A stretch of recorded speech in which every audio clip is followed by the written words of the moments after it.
তিনি সলাতের কথা বলেছেন, আউয়ালু মা ইউহাসাবু বিল আবদি ইয়াউমাল কিয়ামাহ সালাত। বিচারের মাঠে মানুষকে প্রথমে জিজ্ঞাসা করা হবে সালাত। ফাইন সালাহাত সালাহু সাইরু আমালিহি, যদি সালাত টিকে যায় সব ইবাদত টিকে যাবে।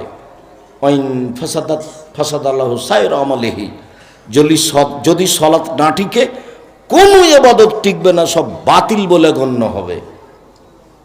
তাহলে সালাত এমন একটি ইবাদত যার উপরে নির্ভর করে অন্যান্য ইবাদত।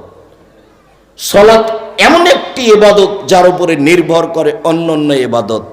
তারপরেও রাসূল সাল্লাল্লাহু আলাইহি সাল্লাম সালাতকে দলিল বলেননি।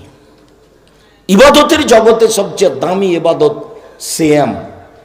এত দামি ইবাদত আর পৃথিবীতে নেই, যার বিনিময়ে 2-4 নেকি পাওয়া যায় না, 200-500 নেকি পাওয়া যায় না, যার বিনিময় হলো জান্নাত। আল্লাহ তাআলা বলছেন ইল্লা সাম ফাইনাহু লি ওয়া আনা আজিজু বিহি। আল্লাহ তাআলা বলেন সিয়াম আমার ব্যাপার, প্রতিদান আমিই দেব।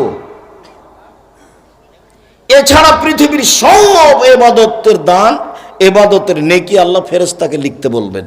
হজ ফেরেশতা লিখে দাও, কোরআন তেলাওয়াত ফেরেশতা লিখে দাও, সালাত ফেরেশতা লিখে দাও,